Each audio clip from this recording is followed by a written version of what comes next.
Sir मेरा question ये है, मैं अभी गवर्नमेंट सर्विस में हूँ अभी। तो सर जैसे मैं शुरू से म्यूज़िक करना चाहता था, बट फैमिली में थोड़ा सा, आप तो जानते हैं गवर्नमेंट सर्विस की कितनी वैल्यू है हमारी सोसाइटी में आज के टाइम में। तो वो पीयर प्रेशर में था, घर में हर कोई कर रहा था, तो मैंने भी प्रिपरेशन करी और मैं अभी फ़िलहाल गवर्नमेंट सर्विस में हूँ। बट सर अभी मेरा मन करता है कि मैं म्यूज़िक को अब मतलब आगे बढ़ाऊँ, लेकिन अभी ये लगता है सर कि मैं 26 का हो गया हूँ और इतना कट थ्रोट कंपटीशन है म्यूज़िक में, तो करियर बनाने का चांस उतना कम नहीं है। और क्या होता है कि हम जैसे एक लाइन में हम कोई सक्सेस पा जाते हैं, जैसे तैयारी की मैंने और मैं पा गई, नौकरी पा गया मैं, तो लगता है कि थोड़ा सा और पढ़ लो, थोड़ा हायर ग्रेड पे चले जाओ, थोड़ी सी लाइफ बेटर हो जाएगी। तो सर वो डिसाइड नहीं कर पाता हूँ, हमेशा वो कन्फ्यूज़न रहता है कि पढ़ाई ही करूँ, लेकिन सर पढ़ने का तो मन नहीं करता अब, लेकिन पढ़ूंगा तो पढ़ लूँगा थोड़ा बहुत, क्योंकि वो पीछे से प्रैक्टिस है तो चीज़ें हो जाती हैं, बट दिल से नहीं आता सर। और म्यूज़िक करने का मन करता है, लेकिन वही है, म्यूज़िक में लगता है कि म्यूज़िक में कुछ करियर तो शायद, क्योंकि एज 26 है तो मुझे लगता है थोड़ा सा अभी कितना ही है, ये है वो है, तो सर उसको लेके थोड़ी कन्फ्यूज़न है। आपने एज कितनी बताई? 76? नहीं 26 है। 26 है? यस। तो ऐसी बातें क्यों कर रहे हो? थोड़ा मैंने सा सेशंस करने कब शुरू करे थे पता है आपको? मेरी एज क्या थी जब मैंने शुरू करे थे? सर एज नहीं पता है, बट मैंने 2013 में आपका पहला देखा था वीडियो वगैरह कुछ, तब मैं ग्रेजुएशन फर्स्ट ईयर में था। 10 साल पहले शुरू करे थे? Yes sir. तब मेरी एज थी 31। जी। तो क्या? सर बट मतलब आपने काम में एक लेवल पे है ना, तो मुझे लगता है क्योंकि अभी जो मेरे सीनियर्स हैं, जैसे भैया थे मेरे साथ, वो मुझसे हायर ग्रेड पे हैं, तो मुझे लगता है कि मैं उनके जितना पहुंच जाऊं तो थोड़ा सा मतलब। तो जब उनके जितना पहुंच जाओगे तो उनके आगे भी हायर ग्रेड पे बहुत लोग बैठे हैं। बिल्कुल उनके सर। हायर ग्रेड पे भी है, उनके हायर ग्रेड पे भी है। बिल्कुल सर। तो वो हायर ग्रेड तो कभी खत्म होगा ही नहीं। और जब मैंने ये शुरू करा था तो मेरे से भी हायर ग्रेड पे बहुत सारे एंटरप्रेन्योर्स बैठे थे, आज भी बैठे हैं। बिल्कुल सर। देखे होंगे आपने शार्क टैंक में।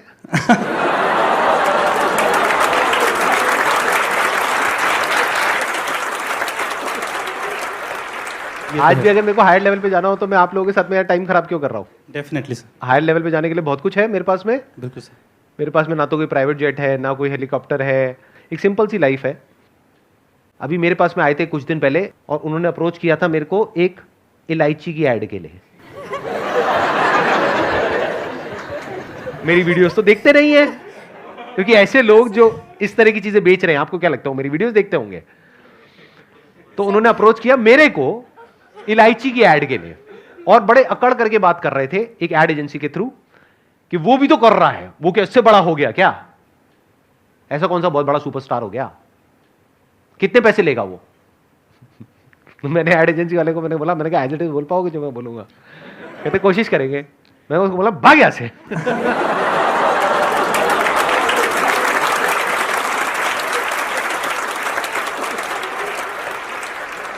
मुझे म्यूजिक बहुत अच्छा लगता है। अरे तो करो ना, कौन रोक रहा है? आज की डेट में सब कुछ तो है आपके पास में। वही सर, बट लगता है कि मतलब बहुत ज़्यादा ग्रोथ, मतलब मैं ऐसा मतलब समझ रहे हैं ना, कॉन्फिडेंस नहीं आ पाता है कि मतलब मैं कुछ। प्रॉब्लम कॉन्फिडेंस की नहीं है बॉस, प्रॉब्लम ये है कि आप अपने कंफर्ट जोन में बैठे हो। आपको जो चाहिए था वो मिल चुका है और आपकी फैमिली खुश है। शादी हो गई अभी नहीं हुई है? नहीं सर अभी नहीं वो हुई तो है। करवा देंगे, वो करवा। लाइन लगी हुई होगी, राइट? सर है सर। हाँ सर है सर। शादी तो हो ही जाएगी, घर वाले करवा देंगे। शादी हो जाएगी। Love marriage arrange marriage? आपने कहा है सर, मतलब नहीं क्या? सर, मतलब नहीं सर, लव मैरिज नहीं है, मैं लव मैरिज नहीं? सिंगल हूँ सर। सिंगल हो? Yes sir. देख लो भाई, शादी घर वाले करवा देंगे, बच्चे कोई करता नहीं, वो तो हो जाते हैं। सर क्या बोलूँ मैं इस बारे में। नहीं, आपके क्या विचार है? मतलब बच्चे हो जाते हैं, कोई करता है? नहीं सर, नेचुरल है सर। नेचुरल है सर। ऑकवर्ड हो जाता है ना कभी कभी, ऐसी बातें हैं ना। हाँ, लेकिन बीच बीच में थोड़ा थोड़ा मजा आता है। आपने कहा कि मेरे मन में आता है कि और हायर ग्रेड पे मुझे जाना है। वो भी हो सकता है, साथ में म्यूजिक भी हो सकता है, और जॉब भी हो सकती है। बिल्कुल सर, हो सकता है। तो क्यों नहीं करते? लेकिन सर वो ये पढ़ने में मज़ा नहीं आता है। ये प्रॉब्लम देखने में लग रहा होगा आपको सिर्फ इनकी है, लेकिन ये आप सबकी है, और जो वीडियो में देख रहे हैं उनकी भी है, सबकी है ये प्रॉब्लम। होता क्या है कि हमारी लाइफ में एक सिंपल सी प्रॉब्लम होती है, हम उन सबको मिला करके ऐसी खिचड़ी बना देते हैं कि वो इतनी कॉम्प्लिकेटेड हो जाती है कि हम खुद ही जाकर के उसमें फंस जाते हैं। बिल्कुल ऐसा है जैसे मकड़ी एक जाल बनाती है अपने अंदर से ही, और खुद ही उसमें जाकर के फंस जाती है और मर जाती है। ऐसे ही हम सब मरते हैं। तो जाल मत बनाओ, आराम से पेपर पेन लो और उस पर लिखो कि सेंटर में लाइफ में सबसे इंपॉर्टेंट क्या है। जॉब, पैसा, शादी, बच्चे, ये है या कुछ और भी है, या ये सिर्फ पार्ट है लाइफ का? तो सेंटर में आएगा I want to keep learning in my life, I want to keep growing in my life, I want to explore different dimensions of my body and mind, I want to see what is possible in my life. मेरे को life को explore करना है, मेरे को दुनिया को explore करना है, मेरे को सब कुछ एक्सप्लोर करना है, यही आएगा सेंटर में। मतलब सेंटर में क्या आएगा? एक्सप्लोरेशन, सर्वाइवल नहीं। अगर सर्वाइवल आ गया है तो अभी आप समझ जाओ कि अभी बहुत ही रूडिमेंट्री लेवल पे हमारा माइंड ऑपरेट कर रहा है, और वो नहीं है आपके केस में, क्योंकि अगर वो होता तो आप ये क्वेश्चन ही नहीं पूछते। सर्वाइवल वाली तो कोई राइट। तो अब सेंटर में क्या आ गया? एक्सप्लोरेशन। क्या ये आएगा या नहीं आएगा? कुछ और आएगा सेंटर में? नहीं सर, अभी तो वही आता है सर।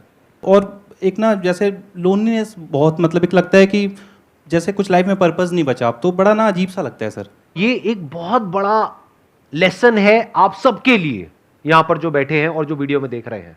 बहुत बड़ा लेसन है। अगर आपका दिमाग खुला हुआ है तो, दिमाग बंद है तो कहोगे हाँ ये किसी की प्रॉब्लम के बारे में बात कर रहे हैं।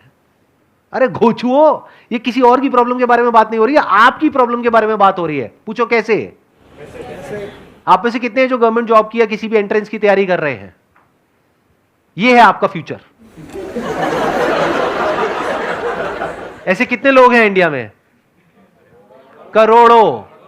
ये आपका ड्रीम है, ये आपका एंड गोल है।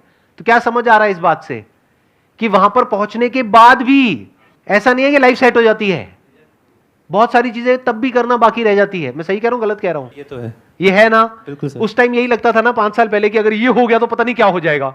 जब वो हो गया तो वो तो हमारा राइट हो गया, वो तो मिल गया ना। बिल्कुल सर। लाइफ में सेंटर में रखो एक्सप्लोरेशन को, ग्रोथ को, लर्निंग को, और फिर ब्रांचेस निकालो। इसको माइंड मैपिंग बोलते हैं। एक पेपर पेन लेकर के एक्चुअल में माइंड मैप बनाओ अपनी लाइफ का, तब जाके माइंड में क्लैरिटी आएगी। मेरी बातों से नहीं आएगी। मेरी बातें तो बेहोश होकर के सुनते रहोगे और फिर सुन करके फिर से कुछ और देखने लग जाएंगे। चलो ये तो देख लिया, अब कुछ और देखते हैं। सब ब्रांचेस निकालने का क्या मतलब है? देखो, हाँ ध्यान से समझो। लाइफ में सेंटर में ऐसा क्या है जो आपके लिए सबसे इंपॉर्टेंट है, जो आप कहते हो अगर ये नहीं तो जिंदगी मौत से भी बदतर है? वो क्या रखोगे सेंटर में? सर मेरे लिए तो म्यूजिक रहेगा सर, क्योंकि मैं शुरू से ही वो मतलब हमेशा सर गुनगुना रहा था। सब लोग परेशान भी रहते हैं कि यार कभी तो थोड़ा सा शांत रहा करो। कुछ गाना चाहोगे आप अभी? सर गा दो, ऐसा कोई गा दो। Let's give big hand for him.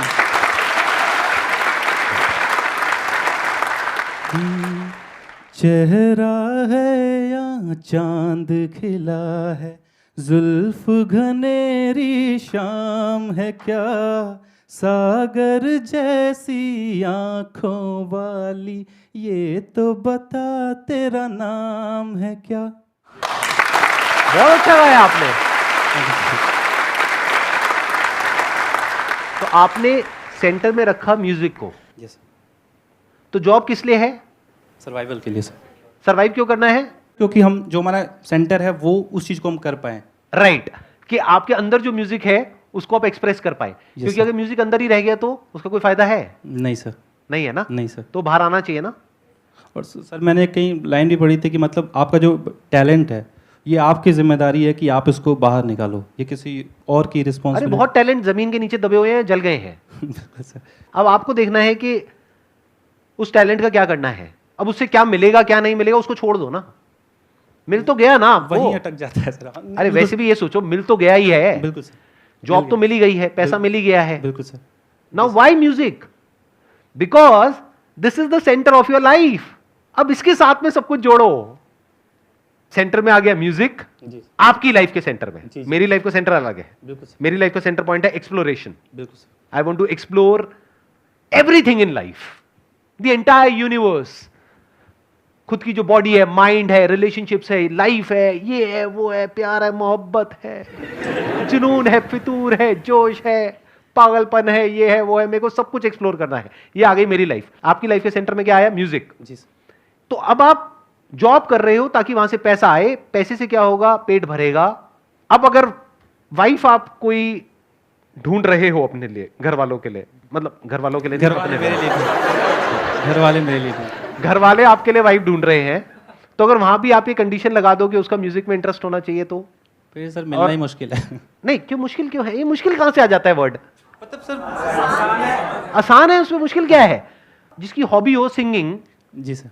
वो मुश्किल है। सर आप ये सही बात कह रहे हैं, अगर वो भी म्यूज़िक में इंटरेस्टेड होगी ना तो एक अलग ही मतलब एक वो मतलब चीज़ हो जाती है। ऐसे लाइफ को समझो ना, बट ऐसे हम कभी समझते ही नहीं, अपनी लाइफ को प्लान ही नहीं करते, फिर हम कहते हैं जिंदगी झंड है फिर भी घमंड है।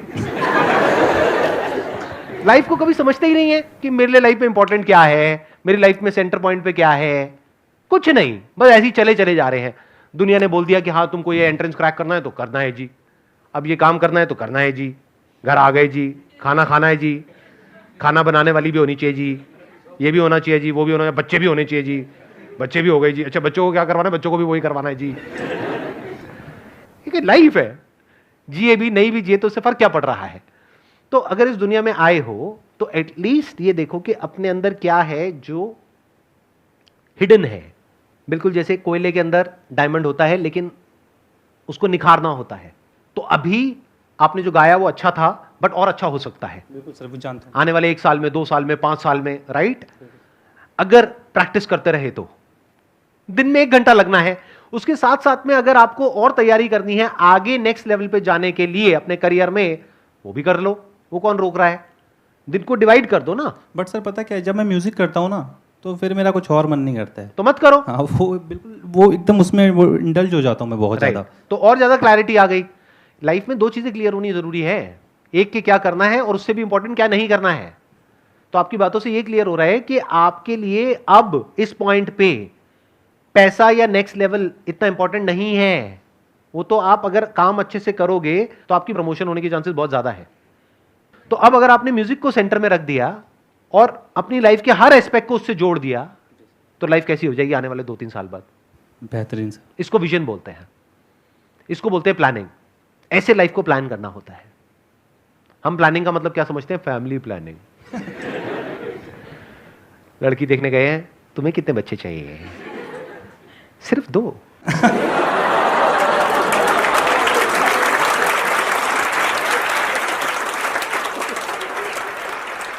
सोचो अगर आपकी किसी ऐसी लड़की से शादी हो गई जिसको म्यूजिक से नफरत है, तो लाइफ कैसी होगी? Health sir. हेल मतलब होता है जहां पर जिंदगी मौत से भी बदतर होती है, उसको आप हेल बोल सकते हो। हेल और हेवन कहीं बाहर नहीं है, दूर नहीं है, यही है। अगर जीना भारी लग रहा है तो दैट इज हेल। बट अब चाहे वीकेंड है चाहे वीकडे है, there is always something to look up to, कि मैं शाम को घर जाऊंगा, अब ये होगा, फिर ये होगा, फिर ये ऐसे ऐसे ऐसे, ये वीकेंड आ रहा है, इसमें ये होगा, ये होगा। अच्छा मेरी वो क्लासेस हैं वीकेंड पे, वहां पे मैं सीखता हूं 2 घंटे, फिर 2 घंटे सिखाता भी हूं। वहां पर जाकर के उस एनजीओ को मैंने ज्वाइन कर लिया, मैं बच्चों को सिखाता हूं, तो सिखा भी रहा हूं, सीख भी रहा हूं। To teach is to learn twice. साथ साथ में अपनी वीडियोस भी अपलोड कर रहा हूं। तो मेरे पास मरने की भी फुर्सत नहीं है। ये हेवन है, क्योंकि आप कंस्ट्रक्टिवली बिजी हो, क्रिएटिवली बिजी हो। बट अगर आप फ्री हो गए हो, खाली हो गए हो, रिटायर हो गए हो, रिटायर सिर्फ तब नहीं होते जब हम काम छोड़ देते हैं। रिटायर मतलब दिमाग से रिटायर हो गए, हाँ मैंने कर लिया जो करना था।